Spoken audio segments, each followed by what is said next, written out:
장이 끝나도 투자는 끝나지 않는다. 안녕하세요. 어예진의 방과 후 목돈연구소 어예진입니다. 12월 15일 월요일 다시 또 미국발 AI 쇼크에 우리 시장 흔들린 날이었습니다. 코스피 지수 외국인과 기관의 매도세에 전거래일 대비 1.8% 밀리면서 4,100선 내어준 4,090에 거래 마무리했습니다. 오늘 하락은 AI 수익성에 대한 의구심 다시 확산된 데 따른 만큼 반도체 관련주 그리고 전력기기 같은 AI 밸류체인 전반이 흔들리면서 관련 종목의 하락폭 두드러졌는데요. 삼성전자, SK하이닉스가 2에서 3%대 내림세 보였습니다. 시총 상위 종목도 대부분 하락했네요. 자세한 얘기는 오늘 코너에서 나눠보죠. 코스닥 지수 0.16% 소폭 오른 938에 거래 마무리했습니다. 달러원 환율은요 2원 70전 내린 1,471원에 오늘 시장 마감했네요. 지금 이곳 목동의 기온은 4.5도입니다. 어예진의 방과 후 목돈연구소 시작합니다. 어예진의 방과 후 목돈연구소 첫 곡 퍼렐 윌리엄스의 해피 띄워드렸습니다. 모지우님 어박목 시간이당 해주셨네요. 맞습니다.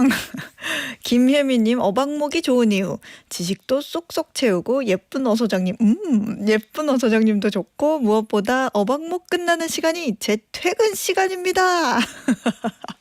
그러면 안 좋을 수가 없겠네요. 안 좋을 수가.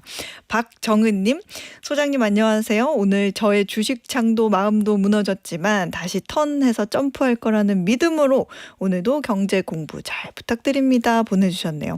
사실 이렇게 믿음이 있다는 건 박정은님은 내가 투자하는 기업에 대해서 확신이 있고 공부를 하셨다는 그런 의미가 아닐까. 그런 생각이 들어서 저는 조금 안심이 드는데요. 내가 확신이 있으면 그 주가에 대해서 그렇게 크게 불안해할 이유가 없습니다. 뭐 없다기보다는 좀 적죠. 시장은 모르는 일이긴 하지만 그런 자세 좋은 것 같습니다. 자, 월요일부터 금요일까지 오후 4시에 문 여는 SBS 라디오 어예진의 방과 후 목돈연구소고요. 무료로 SBS 라디오 들을 수 있는 어플 고릴라 그리고 유튜브 채널 시교라로 함께 하실 수 있습니다. 저와 소통 원하시는 분들은요. 단문 50원, 장문 100원의 유료 문자 샵 1035 그리고 무료 어플은 고릴라 이용하시면 됩니다. 소개도 해드리고 추첨해서 커피 쿠폰 보내드릴게요. 오늘 1교시는요. 꼭 필요한 시간이죠. 시장 읽는 눈을 키우는 마켓 인사이트 그리고 2교시는 경제생활 속 법률 이슈 풀어보는 법대로 합시다로 채워집니다. 어예진이 직접 고른 꼭 알아야 할 뉴스 어뉴스 오늘도 배달 왔습니다.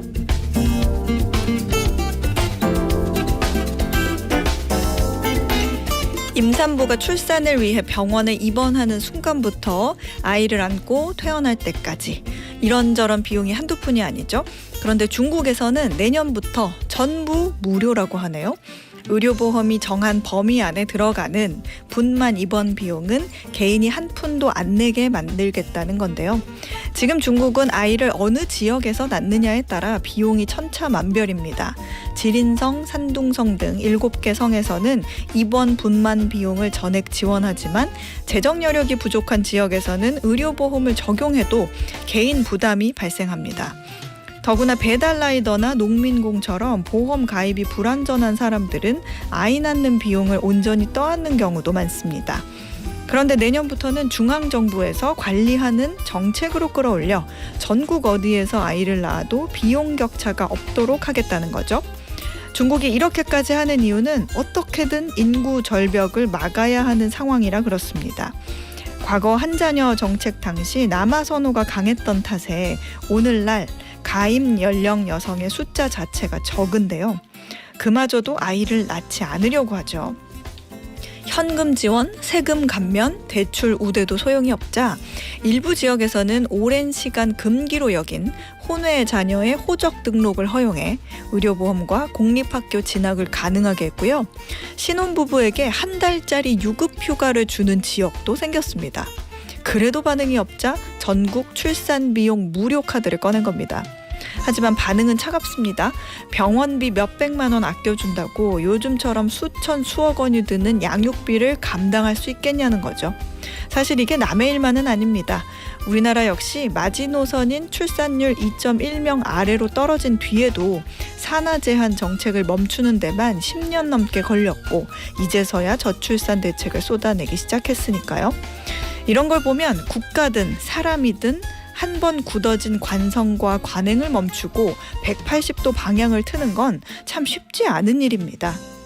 그런 점에서 그동안 듣던 라디오의 관성을 깨고 올해부터 어방목을 듣고 계신 여러분들은 정말 대단한 분들입니다. 국가의 관성 깨기는 더 봐야 알겠지만 여러분의 라디오 관성 깨기는 이미 대성공인 것 같네요. 이상 어뉴스였습니다.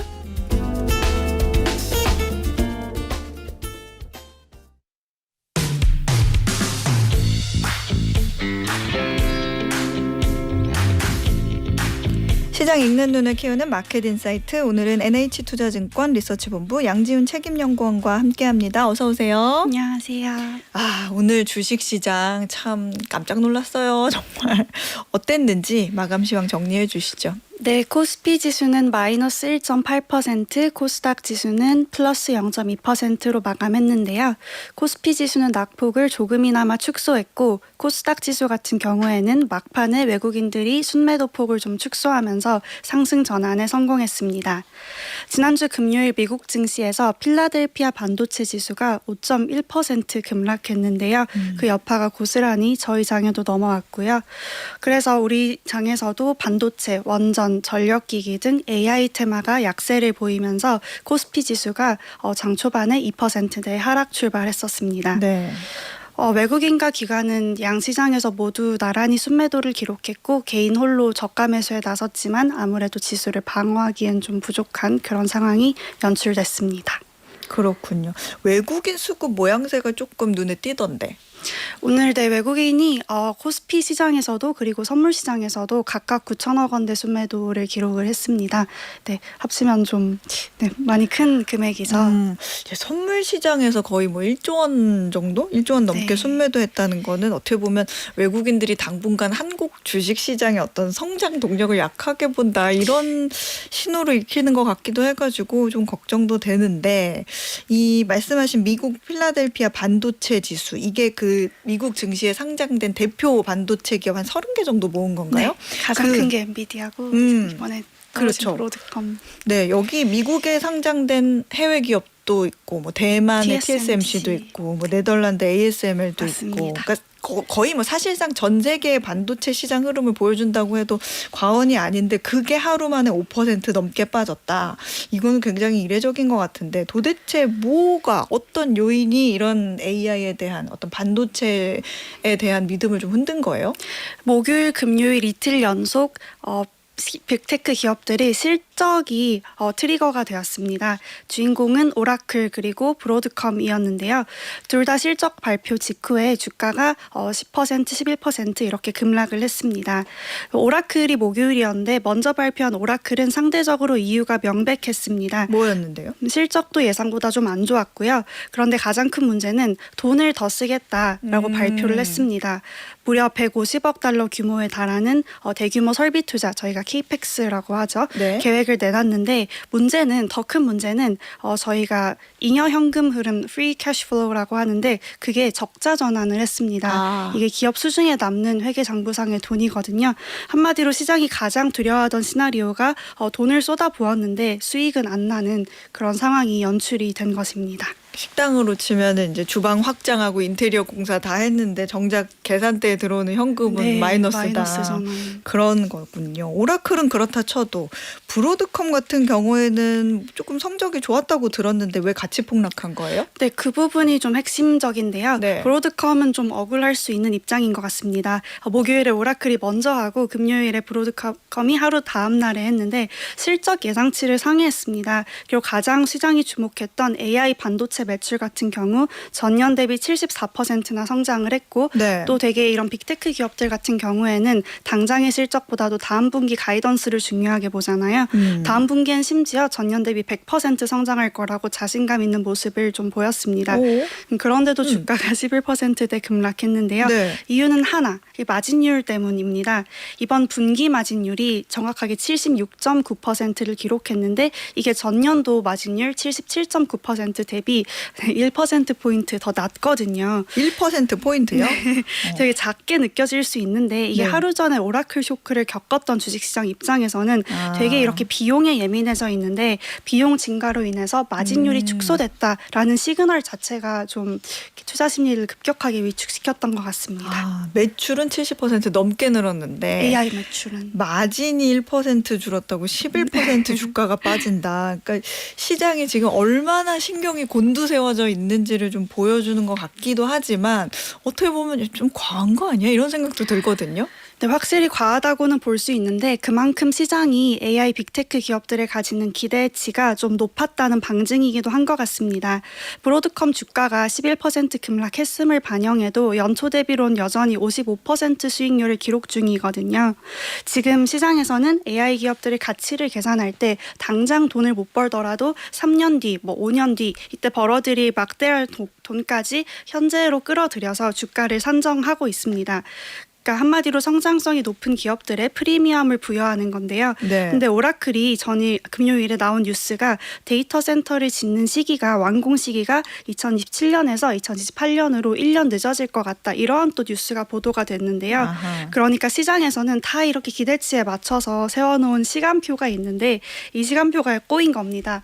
3년 뒤에 주가가 그러니까 수익성이 대박이 날 줄 알았는데 그게 4년 뒤라고? 그러면 1년 지연된 만큼 지금 주가에도 반영을 다시 해야지. 지금 주가가 너무 비싼데 하면서 이제 계산기를 다시 좀 두드리는 상황이 연출이 되면서 급격한 매도세가 나타난 것 같습니다.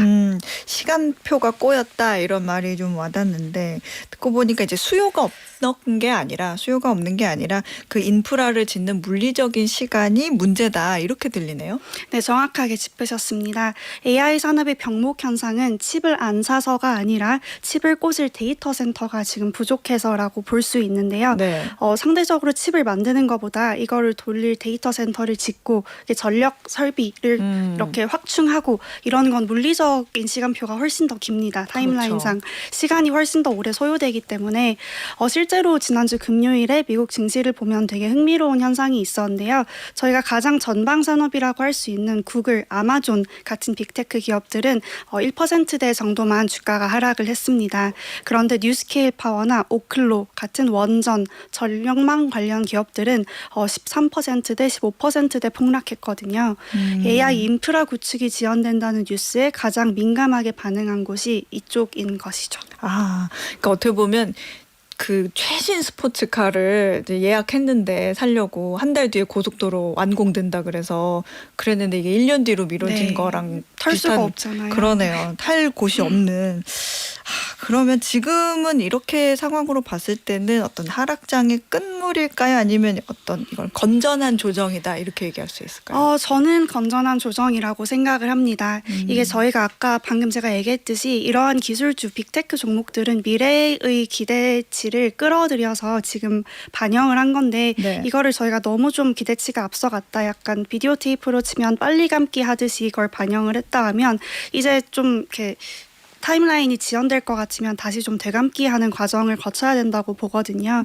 이건 테마 자체가 무효한 게 아니고 완전 없었던 거를 시장이 착각한 게 아니고 시간이 지연되는 거기 때문에 네. 오히려 이렇게 좀 과도한 기대감, 좀 일종의 좀 버블 같은 게 좀 꺼져야 이 테마 자체가 좀 건강하게 오래 랠리를 지속할 수 있을 거란 생각이 듭니다. 그래서 오히려 지금같이 시장이 좀 조정될 때 재무 구조가 좀 더 건전하고 시장 지배력이 확실한 코어 기업들에 대해서는 비중을 좀 확대할 기회가 될 수 있다라는 생각이 듭니다. 오히려 지금이 진짜 알짜배기 기업을 싸게 살 수 있는 어떻게 보면 박앤세일 기간이다 네. 이렇게 보신다는 거군요. 국내 시장으로 좀 넘어가 보죠. 오늘 우리 진짜 많이 빠졌는데 삼성전자, SK하이닉스 같은 반도체 기업들도 한 2에서 3%대 네. 하락 보였거든요. 그러면 그렇게 따졌을 때는 이 두 종목들 이런 반도체주도 지금이 기회예요? 네, 맞다고는 생각을 하는데 미국과 조금 결이 다릅니다. 되게 제가 많이 드는 예시인데요. 흔히 저희가 AI 시대에 구글이나 아마존 이런 기업들을 빅테크 기업들을 AI를 직접 판매하는 기업들을 금광이라고 비유를 한다면 네. 주가가 가장 빠르게 오른 엔비디아 같은 경우에는 다양한 금광이 있는데 그 금광을 캐는 곡괭이에 저희가 비유를 할 수 있잖아요. 그런데 이제 삼성전자나 SK하이닉스 같은 우리나라 기업들은 뭐냐? 바로 이제 곡괭이를 만드는 또 철광석이라고 비유를 할 수 있을 것 같습니다. 네. 올해 철광석 기업들 주가가 너무 좋았죠. 그런데 어디까지나 주인공은 금광과 곡괭이입니다. 철광석은 결국엔 곡괭이를 만들고 그 곡괭이로는 금강에 가서 금을 캐야겠죠. 그래서 한국 시장에서도 이제 그 금광과 곡괭이를 좀 찾을 시간이 되었다고 보는데 저는 그 답이 로보틱스에 있다고 좀 생각을 합니다. 로보틱스요? 사실 우리나라가 로보틱스를 그렇게 잘하나라는 거는 사실 잘 와닿지는 않는데, 왜냐하면 뭐 미국이나 일본 같은 그런 정밀 기계 잘하는 그런 곳들이 먼저 떠오르기는 하는데 우리가 뭔가 비집고 들어갈 그런 틈이 있는 거예요? 제가 저번 시간에도 시간이 부족해서 맞아요. 말씀을 못 드렸는데 로보틱스 얘기를 꼭 한번 하고 싶었습니다. 이게 저희 나라가 아무래도 기초과학이 약하다 보니까 그런 기술력 측면에서 로봇 같은 경우엔 최첨단 기술이 아니냐, 피지컬 AI의 집약체가 아니냐라고 하는데 좀 뒤처진다고 생각을 할 수 있는데요. 그렇지 않습니다. 로봇 시대의 핵심 경쟁력은 결국에는 제조 OS, 공정, 그 오퍼레이팅 시스템이라고 하는데 그 공장을 돌리는 운영 능력입니다. 한국은 반도체, 자동차, 배터리 이런 초정밀 공정을 세계에서 가장 잘하는 기업 중에 하나입니다. 불량률이 극도로 낮고 수많은 센서와 모니터 시스템을 통합해서 이제 그런 거대한 공장을 잘 운영하는 것은 한국이 세계에서도 최상위권입니다. 로봇이 이제 실험 단계, 그런 단계에서는 아까 말씀하신 것처럼 미국이나 일본의 기술력이 더 좋을 수 있는데 네. 결국에는 그 실험은 이제 거의 다 끝났으면 공장에서 그 실험을 완료한 로봇을 생산하고 하는 공장에서 승부가 좀 날 것 같거든요. 네. 이거는 바로 한국이 홈그라운드라고 할 수 있을 것 같습니다. 우리가 공장에서 찍어내는 능력은 완전히 잘하는 거군요. 그럼 이제 생산에 있어서는 공급을 저희가 잘할 수 있고 또 수요에 있어서도 우리나라가 고령화가 전 세계에서 가장 빠른 국가이지 않습니까? 네. 최근에 또 의료 AI 관련 기업들도 인기가 되게 많은데 한국 같은 경우에는 돌봄 로봇, 의료 로봇 이런 거에 있어서는 서비스 로봇이라고 저희가 할 수 있겠죠. 가장 먼저 시장이 좀 개화한다고도 볼 수 있습니다. 즉 공급도 되게 활발하고 수요도 되게 높은 그러한 조건이 만들어진 시장이 한국이 될 것 같습니다.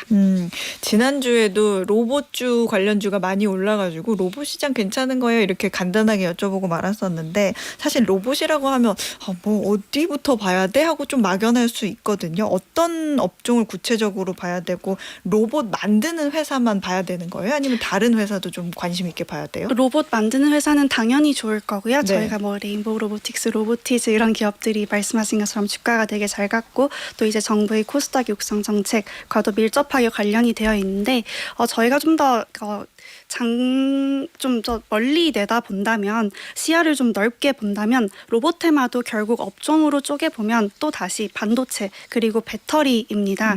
휴머노이드 로봇 한 대에 들어가는 부품 원가를 뜯어보면 반도체가 한 30% 정도 차지하고요. 그 배터리가 나머지 20% 정도 합치면 절반을 차지합니다.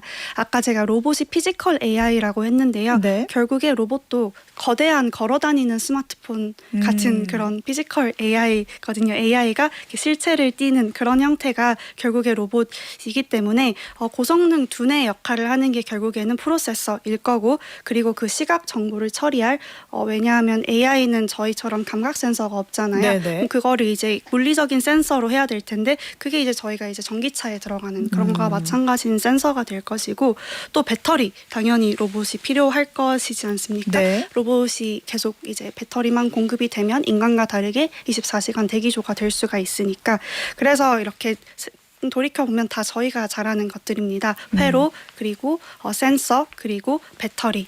그렇기 때문에 한국에서는 반도체하고 2차 전지 업종에 있어서는 어떻게 보면 전기차보다도 더 큰 기회가 될 수 있을 것 같습니다. 로봇 시장이 개화하면. 기승전 반도체와 배터리네요. 자, 어쨌든 투자자분들 당장 이번 주 시장 봤을 때는 이제 첫 스타트, 월요일 스타트가 조금 무너졌으니까 시장 어떻게 대응하면 좋을지 주목해야 될 일정들이 있는지도 간단히 정리해 주시죠. 네. 이번 주 같은 경우에는 정말 데이터 집약 주간이라고 할 수 있는데요. 오늘 시장이 사실 놀란 거는 아까 말씀드렸다시피 좀 심리적인 요인이 큽니다. 마진율이 1%포인트 낮아졌다고 이렇게까지 빠져야 되나 싶은 게 있는데 이번 주에 좀 데이터가 어떻게 확인되는지 보면서 시장이 좀 더 이성적으로 놀란 마음을 좀 가라앉힌다거나 혹은 데이터가 더 안 좋아서 조금 더 조정이 나온다거나 할 수 있을 것 같은데 현지 시간으로 일단 16일에는 셧다운으로 인해서 밀렸던 11월 고용보고서가 발표가 되고요. 네. 또 같은 날 11월 소매 판매 지표도 발표가 됩니다. CPI, 네. 소매 판매가 네. 16일이고 네. CPI도 발표가 되는데요. 네. 그거는 이틀 뒤인 18일 날 발표가 됩니다. 네. 그래서 아무래도 최근에 좀 노동시장이 미국이 안 좋아서 그거를 빌미로 내년도 연준 금리나 기대감이 좀 높아지면서 저번 주 초반까지는 주가가 좀 괜찮았던 그런 현상이 있었잖아요. 네. 그래서 이게 제일 가장 공식적인 아무래도 노동 데이터가 11월 노동부가 발표하는 고용 보고서이기 때문에 거기에 사람들이 많이 좀 집중을 할 것 같습니다. 또 미국 경제의 70%를 차지하는 소비 그렇기 때문에 소매 판매가 잘 나오면 아무래도 경기에 대한 우려가 좀 줄어들 수 있을 것 같습니다. 연말 소비 시즌인데 소비가 그만큼 잘 받쳐주냐를 두고 되게 좀 갑론을박이 있었기 때문에 그 지표도 좀 중요하게 봐야 될 것 같고요. 네. 그리고 또 중요하게는 17일 장 마감 후에 마이크론 실적 발표가 있습니다. 네. 그것까지 저희가 최근에 오라클 브로드컴이 문제가 있었던 만큼 한번 주목을 해보면 좋을 것 같습니다. 알겠습니다. 지금까지 NH투자증권 리서치본부 양지훈 책임연구원이었습니다. 고맙습니다. 네, 저희는 아이유 임수롱의 잔소리 듣고 2교시로 돌아올게요. 매주 월요일부터 금요일 오후 4시부터 5시까지 경제에 관한 모든 것을 충전하는 시간입니다. SBS 라디오 어예진의 방과후 목돈연구소와 함께하고 계십니다. 이병훈님께서 듣다 보면 똑똑해진다는 그곳인가요? 똑똑한 척이라도 하려면 들어야겠지요. 오늘도 뭐든 하나는 얻어가겠습니다. 하고 보내주셨네요. 맞습니다. 여기가 거기예요. 듣다 보면 똑똑해진다는 그곳 어방목입니다. 잘 오셨어요. 옥태숙님, 오늘 대구 날씨 추워요. 이렇게 보내주셨네요. 아, 그래요? 서울은 생각보다 오늘은 조금 괜찮아요. 근데 대구 날씨가 또 춥군요. 이럴 때는 진짜 장갑도 끼고요. 따뜻하게 요즘에 넥 워머 같은 거 있잖아요. 그런 거 이렇게 가격 저렴하게 많이 팔아요. 그런 거 하나만 해도 금방 따뜻해집니다. 목 온도 따뜻하게 하면, 목의 온도를 높이면 체온이 올라가잖아요. 그런 거 참고하시면 좋겠네요. 정재하님은 오늘 시장 때문에 조금 속상하셨던 것 같아요. 상승할 때도 하락하더니 하락할 땐 또 급락하네요. 이게 진짜 나쁜 쪽으로만 영향받는 것 같아서 어리둥절합니다. 오늘 아마 일부 코너 들으시면서 생각이 조금 정리되시지 않으셨을까 그런 생각도 드는데요. 어방목 계속 들어주시면서 이게 세상이 지금 이렇게 돌아가고 있구나, 판도가 이렇게 돌아가고 있구나 하면서 참고 많이 하시고 또 개별적으로도 한번 뉴스 많이 보시면서 공부하시면 도움 많이 되실 겁니다. 자, 오늘의 퀴즈 풀고 2교시로 넘어가 보겠습니다. 아시아의 이 나라가 요즘 미국 빅테크 기업의 러브콜을 한 몸에 받고 있습니다. 마이크로소프트와 아마존으로부터 500억 달러가 넘는 AI 투자를 유치했다는 소식이 전해졌고요. 구글도 이 나라 남부 지역에 150억 달러 규모의 데이터 센터 건설을 본격 추진하고 있습니다. 선진국에 비해 넉넉한 토지와 상대적으로 저렴한 전력 비용이 강점으로 꼽히는데요. 퀴즈입니다. 미국 빅테크의 AI 투자가 몰리고 있는 나라로 수도는 뉴델리, 인구 14억 명이 넘는 인구 대국, 겐지스강과 카레로도 유명한 그 나라. 이 나라는 어디일까요? 와, 이거 힌트 다 드렸는데 힌트. 1번 보기 나갑니다. 1번 베트남, 2번 중국, 3번 인도. 정답 아시는 분들은 단문 50원, 장문 100원의 유료 문자 샵 1035나 무료 어플 고릴라로 보내주세요. 당첨되신 분들 중에 추첨해서 편의점 상품권 보내드리겠습니다.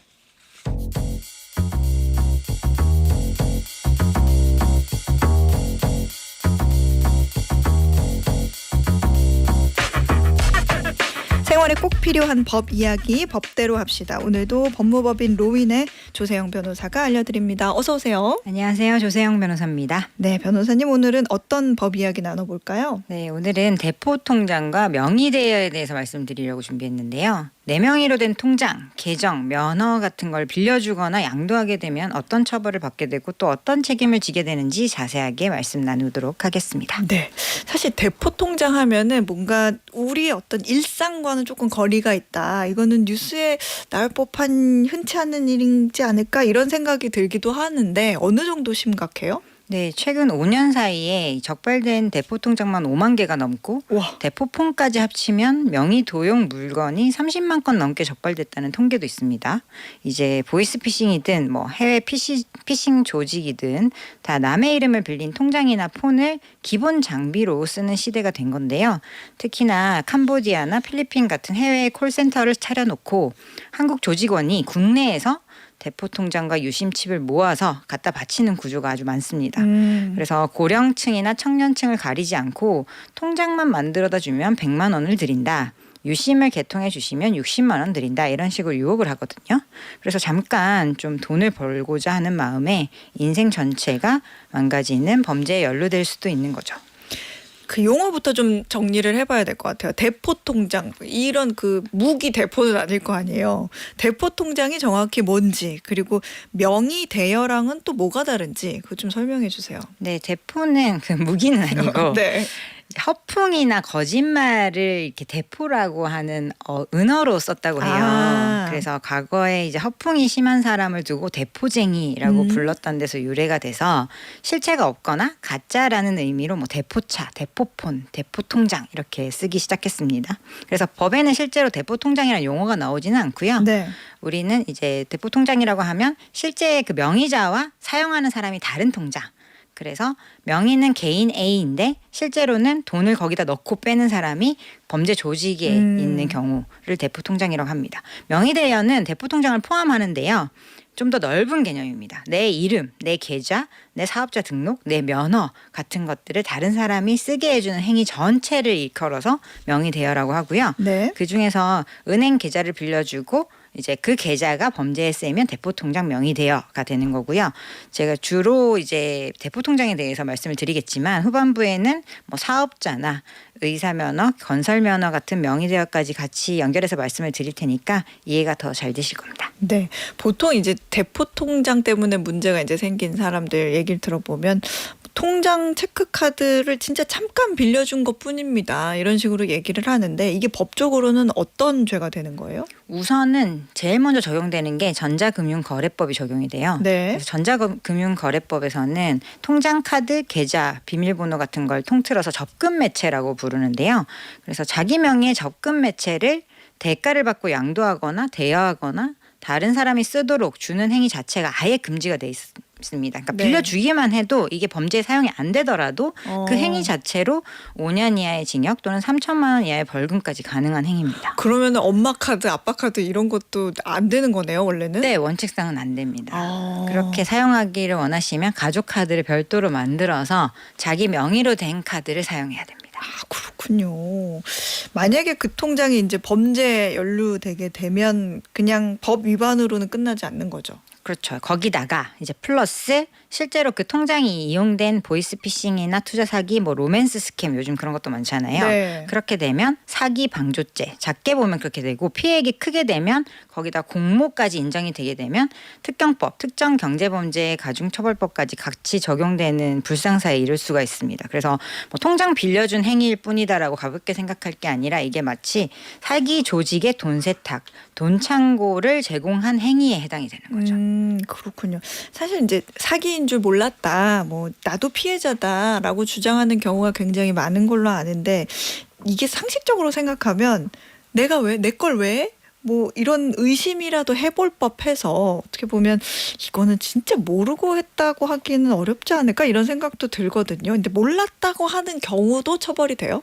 네, 예전에 한 10년 전쯤 네. 그때 기준으로 생각하면 몰랐다라는 그래도 변명이 어느 정도는 통하는 시절이 있었어요. 실제로 그때는 정보도 부족했고 이런 행위 자체가 많이 알려져 있었지 않기 때문에 네. 몰라서 그냥 나는 통장만 빌려주면은 좀 용돈 준다고 해서 빌려줬다라고 하면 좀 어느 정도 정상이 참작되긴 했는데 지금은 거의 인정이 잘 안 된다라고 보시면 됩니다. 왜냐하면 형법에는 미필적 고의라는 개념이 있거든요. 네. 그러니까 내가 이걸 사기에 이용되겠네 하고 적극적으로 빌려주는 것도 사기지만 고의지만 그게 아니라 이게 어쩌면 뭔가 의심스러운데 사용될 수도 있겠다. 그렇지만 뭐 난 몰라.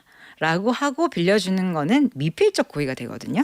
그래서 뭐 이상하잖아요. 모르는 사람이 텔레그램이나 SNS 연락이 와서 통장만 만들어주면 100만 원을 드리겠다. 그러게요. 당근 계정을 빌려주면 하루당 30만 원 드리겠다. 이런 건 상식적으로 이상한 제한이잖아요. 그래서 미필적 고의가 인정이 돼서 몰랐다고 해도 처벌받는 경우가 아주 많다. 이렇게 보시면 되고요. 근데 아주 드물게 진짜 모르는 경우가 있습니다. 예를 들어서 내가 실제로 사용하던 거래 계좌였는데 뭐 코인을 거래하던 계좌였는데 좀 네. 사용을 안 하고 그냥 방치해둔 경우가 있는데 이게 네네. 어떻게 도용이 돼서 남이 이렇게 사용을 했다든지 아니면 동업자 뭐 공동 통장 같은 걸로 이용을 했는데 네. 그 중에 내가 모르게 어떤 다른 사람이 어떤 범죄에 연루가 됐는데 그냥 통장을 공유하고 있었다는 이유만으로 의심을 받는다던가 이런 경우에는 적극적으로 소명을 하면 무혐의 처분이 나올 수도 있습니다. 그렇군요. 요즘에 그리고 또요 그 청년들 사이에서 송금 알바, 뭐 통장 알바 얘기가 좀 도는데 그게 이제 본인 계좌로 돈 입금 받게 하고 그 돈을 다시 이제 다른 계좌로 송금해주거나 아니면 인출해서 이렇게 전달해주는 그러니까 그러면서 건당 수수료나 뭐 일당 이런 거를 받는 식인데 이제 포장하기로는 뭐 단순 격리 업무 아니면 뭐 자금이체 업무 뭐 이런 식으로 이렇게 포장은 하긴 하는데 이제 모르는 사람들은 그걸 이제 꿀알바다. 야, 이거 대박이다 이렇게 얘기는 하는 것 같더라고요. 그러다가 이제 전과자 되는 경우 빈번하고. 근데 이것도 다 결국에는 대포 통장 명의 대여 그 범주 안에 들어가는 거죠. 네, 소장님이 짚어주신 대로 그런 표현 나오면 그냥 거의 100%다라고 보시면 돼요. 뭐 계좌 이체를 요즘 어려워서 알바를 쓸 리가 없지 않습니까? 그쵸. 그래서 뭐 서류 정리 알바인 줄 알고 들어갔는데 내 통장을 이용해서 돈만 왔다 갔다 하게 하더라. 이러면 100%죠. 그러니까 이런 경우에는 절대로 연루가 되시면 안 되고 이게 말씀드렸던 대로 그 전자금융거래법 위반 거기다 형법상 사기방조죄 특경법 이런 것까지 다 처벌도 될 수 있고요. 플러스 피해자들이 있을 거잖아요. 그럼 피해자들이 입은 민사상 손해에 대해서도 공동으로 책임을 떠안을 수가 있습니다. 아이고. 이게 공동 범죄 이제 내가 공범이 돼버리면 그게 해외에 계좌를 두고 있는 그런 사람들은 안 잡히고 오히려 네. 주범들은 잘 못 잡고 그런 수거책이나 알바들이 이런 민사상 책임을 주로 지게 된 경우도 있어서 아주 조심하셔야 돼요. 그러니까요. 그래서 이제 사실 돈을 쉽게 벌려는 생각 때문에 이런 일들이 많이 벌어지는데 이런 유혹이 있더라도 좀 주의하시고 딱 잘 넣으셔야 될 것 같습니다. 네. 그 앞에서도 잠깐 얘기해 주셨지만 동업자들끼리 그 가계자금 관리한다고 뭐 모임 통장 같이 쓰는 경우 이런 거 말씀해 주셨잖아요. 그런데 또 그 통장이 보이스피싱 공범 계좌로 몰린 그런 사례도 기사에서 한번 나온 것 같더라고요. 이런 경우는 어떻게 봐야 돼요? 네, 그 구체적인 사실관계를 한번 따져보면 어떤 거였냐면 네. 가게를 이용하는데 이제 동업을 하셨나 봐요. 그래서 통장이 하나가 있어야 뭐 거래처랑 거래도 하고 하니까 통장을 4사람이 같이 사업자금 관리를 했었는데 네. 그 4명 중 1명이 다른 3명과는 전혀 상관없이 다른 보이스피싱 사건으로 구속이 되면서 이 사람 이름으로 된 모든 통장이 이제 수사 대상이 된 그런 사례였다고 합니다. 그래서 이 통장이 보이스피싱에 이용된 건 아니고 네. 그 사람이 여기에 연루가 되니까 수사기관에서는 계좌를 공유한 것 자체가 불법 계좌 대여 아니냐 혹은 이 사람의 불법 행위를 너네들 알고 있었던 거 아니냐 이렇게 의심을 받았는데 이제 실제 자금 흐름을 다 이렇게 입증을 했다고 해요. 그래서 가게 임대료, 뭐 물건값, 인건비 같은 사업 관련된 입출금 내용만 있고 실제로는 범죄에 연루된 흔적이 전혀 없고 그러한 연락도 한 흔적이 없었다라는 걸 입증을 해서 무혐의 불송치 결정을 받았다고 합니다. 그렇군요. 이런 경우도 뭐 있더라고요. 그 단순히 나는 가상화폐를 이제 그냥 팔고 돈을 받았을 뿐인데 코인 같은 거를 경찰이 이제 그 휴대폰에 꼽는 유심 카드 있죠. 그 유심 카드, 그러니까 불법 유심을 팔고 돈을 코인 계좌로 그 거래하는 통장으로 이제 의심을 해가지고 위법 혐의 조사를 받은 사례가 있다더라 이런 게 있었는데, 그러니까 자기들끼리 불법 유심 사고 팔면서 아예 다른 제3자 여기로 돈 보내세요 이렇게 한 거죠 결국에는. 그리고 코인 팔려는 사람 하나 잡아서 그 사람 계좌 불러준 거잖아요. 진짜 머리 잘 굴리는 것 같아요. 어떻게 이런 생각까지 하지? 근데 이렇게 억울하게 범죄자로 몰리는 경우도 있다면서요. 저희도 진짜 신기한 게 어떤 수법이 이제 밝혀지고 언론에도 뉴스가 나잖아요. 네. 그러면 또 새로운 수법이 나와요. 그러니까. 참 이렇게 좋은 머리로 훌륭한 일에 종사하셨으면 좋았을 텐데 그러니까. 아쉬운 마음인데요. 이게 코인 거래형 계좌였다면 이게 결국은 의심은 언제나 받을 수 있어요. 물론 억울한데 수사기관에서 의심받는 게 너무너무 억울하신 그 심정은 이해가 되지만 네. 그럴 때일수록 머리를 차갑게 식히고 진짜 나는 범죄에 연루되지 않았다는 것을 감정에 호소할 게 아니라 실질적인 자료로 입증을 하시면 여기서 충분히 벗어나실 수 있습니다. 그래서 내가 어느 거래소에서 어떤 가상자산 계좌과 연결이 돼서 실제로 내가 거래소 지갑으로 들어가고 빠지고 했던 거래 내역을 다 입증을 하시고 네. 거기다가 나는 이런 관련된 뭐 텔레그램 방에 들어간 적도 없고 유심 거래 광고나 뭐 게시나 전달에 관여한 흔적도 없고 전화나 뭐 카톡 기록 같은 것도 전혀 없다. 그리고 그래서 내가 대포 유심 거래라는 걸 알 수 있는 단어가 전혀 없었다라는 점을 아주 면밀하게 입증을 하시게 되면 뭐 수사기관에서도 그 부분에 자료가 입증이 되면 더 이상 의심하지는 않으니까요. 이렇게 대응을 하시면 되겠습니다.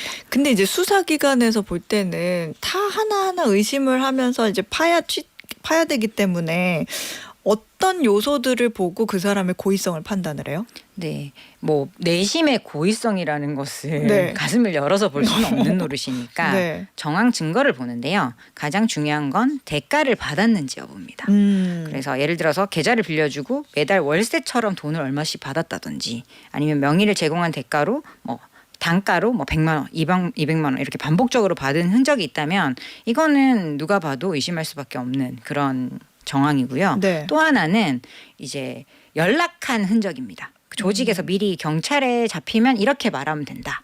아니면 대출 받으려고 만든 계좌라고 말하면 된다. 이런 식으로 매뉴얼을 주거든요. 네네. 이런 시나리오 같은 걸 받고도 이상하다고 생각하지 않았다든지 알겠다라고 대답을 했다든지 이런 경우가 있으면은 뭐 고의가 있다라고 보여지는 거죠. 최근에 또 크게 한번 이제 화제가 된 적이 있었죠. 그 캄보디아 얘기. 이제 피싱 조직에 뭐 수백 개 대포 통장하고 스마트폰 이제 공급해가지고 수십억대 로맨스 스캠, 뭐 투자 사기 벌인 조직, 거기다가 또 은행 콜센터 직원까지 끌어들여 와가지고 거의 1,000억 원 넘게 그 자금을 세탁한 조직도 있었잖아요. 맞아요. 이게 무려 1,150억 원에 이르렀다고 하는데요. 이 조직들의 공통적인 범죄 방식이 이게 참 안타까운데 실제로 돈이 필요해서 다급한 사람들을 그 마음을 이용해서 끌어들입니다. 그래서 뭐 좀 어려우신 고령층에게는 이름만 빌려주면 이제 법인의 대표로 이름을 넣어주는 대가로 월급을 주겠다. 그러면 그럴 수 있겠다라고 생각하실 수도 있거든요. 네. 거기다가 청년층에서는 뭐 통장이나 유심 만들어 오면 이제 건당 100만 원씩 주겠다라는 조건을 내겁니다. 그리고 놀랍게도 은행 콜센터의 직원이라든지 통신사 직원까지 포섭을 해서 그 관련된 내부 계좌 정보나 의심거래 차단하는 것까지 진행을 한다고 해요. 거기다가 이거는 좀 그래도 회유하는 거니까 이런 피해자나 피의자 분들이 좀 자기가 스스로 들어간 측면이 있지만 또 하나는 협박하는 구조가 너무 심각합니다. 그래서 이미 이름과 주민번호, 가족관계 증명서, 뭐 가족의 모든 정보까지 다 받아놓고는 중간에 이상하다 아니면 난 더 이상 못 가겠다고 빠져나가려고 하면 폭행하고 협박하거나 심지어는 머리를 빡빡 밀게 하고 그 동영상을 찍어 찍어서 텔레그램에 올려버리겠다라는 식으로 공포심을 조성하는 경우도 있고요. 처음에는 뭐 통장만 빌려주면 돈 벌 수 있다라고 유혹해서 시작을 했지만 나중에는 여기서 자기가 나가고 싶어도 못 나가게 됩니다. 그래서 그 왜 얼마 전에 태국이 캄보디아를 공격했다 이런 뉴스가 나서 뭐 전쟁 났어 하고 보니까 태국에서도 우리나라처럼 그렇게 피싱 조직에 끌려가서 돌아오지 못한 사람들이 많으니까 캄보디아의 그 범죄 조직 주요 근거지를 그냥 폭파시켰더라고요. 공격을 해가지고. 그래서 요즘에 전화 별로 안 오지 않습니까? 그거 다 태국 덕분입니다. 뭐 이런 얘기도 우스갯소리로 하기는 하던데. 그러게요. 또 이게 통장 말고도요. 당근 계정, 뭐 대여 알바, 뭐 SNS 계정 빌려주면 또 돈을 드립니다. 이런 글도 좀 보이던데 계정만 빌려줬는데 또 사기 계정으로 차단되고 조사받게 되는 사례들이 좀 실제로 나오나 봐요. 이것도 대포 통장이랑 좀 비슷하게 봐야 되는 거예요? 네, 매우 비슷한 구조인데요. 이게 왜 필요하냐면 신생 계정이거나 혹은 좀 의심스러운 계정을 가지고는 사기가 잘 안 되잖아요. 네. 그러니까 그동안 정상적으로 당근도 온도가 높은 계정 그리고 뭐 정상적인 SNS 활동을 해왔던 계정을 빌려서 사기를 쳐야 피해자들이 속기 때문에 이런 계정들을 빌리는 식으로 하는데요. 이게 그 계정을 빌려놓고는 뭐 중고거래 사기를 친다든지 부동산 사기를 치고 달아난 사건들이 있었고요. 그 계정 주인은 피해를 엄청 크게 봤죠. 장근에서 영구 정지를 당한 건 당연하고 네. 경찰 조사까지 진행이 됐고요. 그리고 법적으로는 플랫폼 계정 자체가 뭐 이렇게 카드 이용은 아니니까 뭐 전자금융 접근 매체는 아니지만 모든 플랫폼 이용 악관에 거의 계정 대여 양도 금지 조항이 들어가 있습니다. 그래서 플랫폼 측에서도 이상 거래가 포착이 되면 그 계정을 강력하게 제재를 하고 또 수사기관에도 자료를 제공하도록 되어 있기 때문에 통장 빌려주면 대포 통장, 계정 빌려주면 사기 계정 이렇게 바로 그냥 표처럼 익혀두시면 무조건 빌려주면 안 된다라는 것만 기억하시면 되겠습니다. 통장 말고도 뭐 사업자 등록, 의사 면허, 건설업 면허 이런 거 명의 대여도 문제가 많다던데요. 네, 이거는 각각 또 특별법이 또 따로 있어요. 네. 사업자 명의 대여의 경우에는 조세, 세금 탈루의 문제가 있을 거니까 조세범 처벌법, 그리고 의사, 약사 면허 대여 행위는 의료법, 그리고 건설업 면허는 건설산업기본법 같은 특별법에서 모두 엄격하게 금지하고 있습니다. 그래서 뭐 다 형사처벌 규정을 하고 있어요. 사업자 등록을 빌려주면 2년 이하의 징역 또는 2천만 원 이하의 벌금에 처해질 수 있고요. 또 적게는 뭐 1년 이하의 징역 또는 1,000만 원 이하의 벌금에 처해질 수도 있는 거기 때문에 이런 면허 대여 행위도 절대로 해서는 안 되겠습니다. 가족 명의로 사업자 내는 경우도 많은데 그것도 범죄예요? 네, 두 가지 측면이 있을 수 있어요. 말씀드렸던 빌려주는 행위 자체에 처벌을 받을 수 있고 네. 또 하나는 실질적으로 그런 사업을 한 사람이 또 세금의 가산세나 이런 걸 받을 수 있는 거예요. 국세청에서는 누가 실제로 사업을 하는지를 기준으로 실질 사업자를 따져서 세금 처분을 하거든요. 아하. 그렇기 때문에 이걸 명의를 빌려준 행위 플러스 실질 과세 두 가지 측면에서 폭탄을 맞게 된다라고 보시면 될 것 같습니다. 마지막으로 청취자분들께 좀 남기고 싶은 메시지가 있으시다면요? 네, 이렇게 정리를 해드릴게요. 통장, 폰, 계정, 면허 이 모든 걸 빌려주는 순간 나는 누군가의 범죄에 내 이름도 올려줘 라고 하는 행위가 된다. 그래서 내 명의로 된 모든 어떤 것도 타인에게 빌려줘서는 안 된다는 점 기억하시면 되겠습니다. 알겠습니다. 지금까지 법무법인 로인의 조세영 변호사였습니다. 고맙습니다. 감사합니다. 네, 퀴즈 정답 바로 공개해보죠. 미국 빅테크에 AI 투자가 몰리고 있는 나라 3번 인도였습니다. 오늘 편의점 상품권 받으실 세 분은요.